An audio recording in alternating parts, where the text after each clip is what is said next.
Hey everybody, Mark here again. Hey, I hope everyone's doing well. So today I'm taking a look at, in particular, this rail height gauge that I ordered.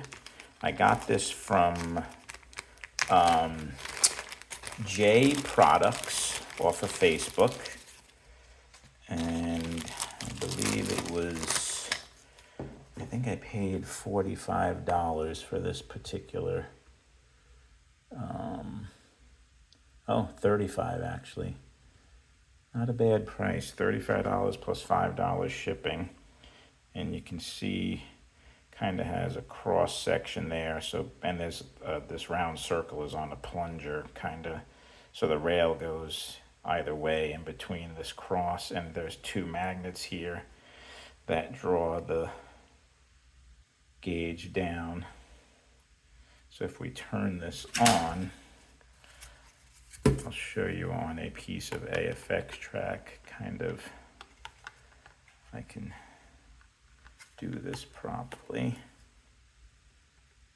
Yeah, so the AFX track is almost like at a 0.20. I'll show you in a minute on my Viper track how much lower the rails are on a routed track. But I just wanted to point out, off of JProducts, you can get all these different kinds of gauge, weight max gauges. I've had this one for a while, my downforce meter that gives you the total downforce. And this was on sale. This lets you do individual magnets. This was on sale for $30. And this lets you test the strength of individual magnets, so you can see the strength of that Pro 4 magnet, 48.7. You could use this to kind of pair up magnets. I've been putting them down in the corner, but I don't know if I should maybe put it in the center. 48.9. I think the thing said to put it in the center. Comes with, where is it? It does come with a little kind of instruction manual here. And it already had batteries in it. Just had to pull out the little stopper thing to make contact.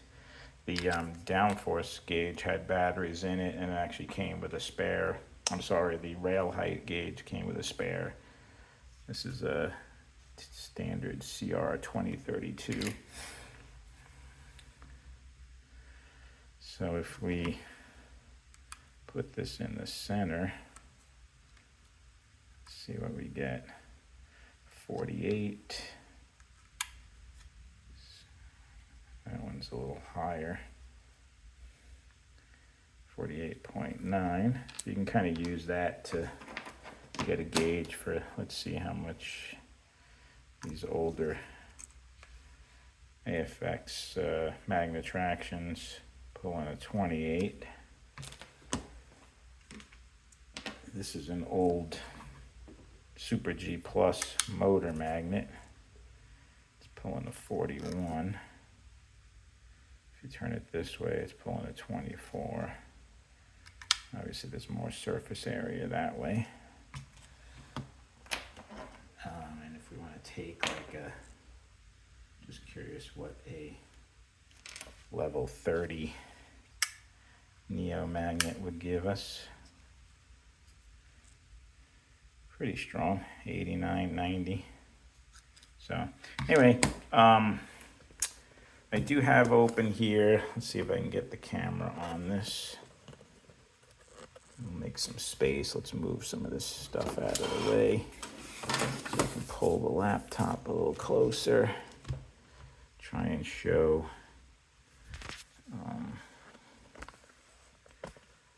this is the JProducts Facebook page, and you could message him on Facebook Messenger. I believe his name is John. But he's got all kinds of neat stuff. That's the downforce meter. He's got a clip for your controller to keep the wires organized. This is a pickup shoe tension meter.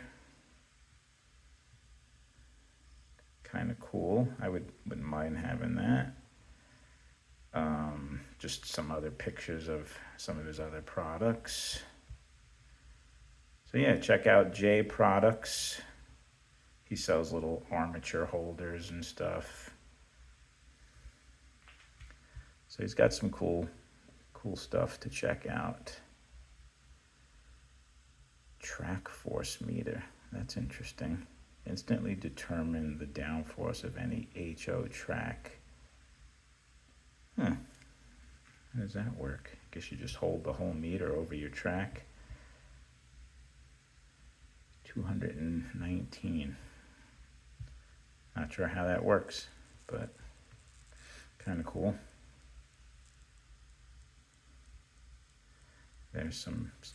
There's the scale I bought. And right now it is price drop still to $30 plus $6 shipping. Pretty good deal for that. The downforce meter, I believe, is $50 plus $6 shipping. So prices are decent. So that's JProducts. But I wanted to show you over here on my Viper track, and I have a question for you guys. Hopefully you can see this. So let me see what this rail is sitting at. This is sitting at a 0.12. Let me take this camera off here. So 0.12, and it's kind of cool because you could run this along and kind of just see the height of your rails. And I found a few spots that were like 0.15. So I took my tool out that I got from Viper when I bought the track, and I could roll the rails back in and get them down to, most of my rails are 0.011 to 0.013 range. Except this one section right here. This section is at 0.017. So I'm looking for some advice. So this whole straightaway section here, just this one rail, is a high spot. And no matter what I do, I can't roll it down with the tool. It doesn't make it go any lower. But all these other rails are sitting at like a 0.12. So, yeah, 0.12. Just this one rail, pretty much along this whole straightaway. I don't know if they didn't route the slot right. And I was gonna pull out the locking wire and see if I can make the rail come up and kind of investigate under there, but I'm kind of hesitant to do that because, to be honest with you, even though this is high in this section, you really don't even notice it. I mean, when I'm racing my Vipers or Fusions, the cars go by so fast you don't even hear it or notice it. But when I'm racing slower cars like my Magna Tractions, I can kind of hear a change in the pitch of the car when it goes over this one section. It doesn't interfere with the car really running at all, but I would love to get that section down. So I actually ordered a sanding stone that you use to like sharpen knives. I ordered a couple of different grit stones off of Amazon, and one of them was small, only like a 2-inch by 1-inch. So I think I might be able to run that along here and try and, plane this down a little bit. But if anybody out there has any suggestions on how to sand down this rail, which I believe is steel, I'd appreciate any feedback on that, because I would love to get this rail height down a little bit. If I can get it down to like 0.014 even, I'd be happy. I picked up some magnet hitchhikers. That's funny. So anyway, that's JProduct, and all these different gauges and stuff you can get from JProduct. So I highly recommend you check them out on Facebook.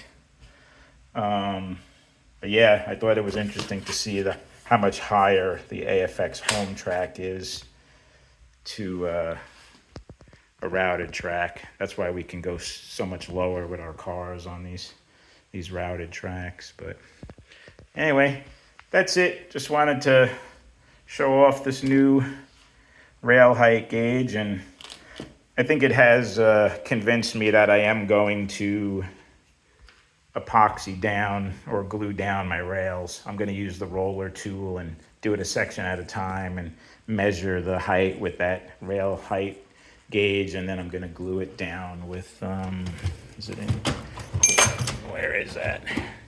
This is what Viper recommends, this Zap-A-Gap. So I'm going to buy a bunch of these applicators. You can get them off Amazon as well.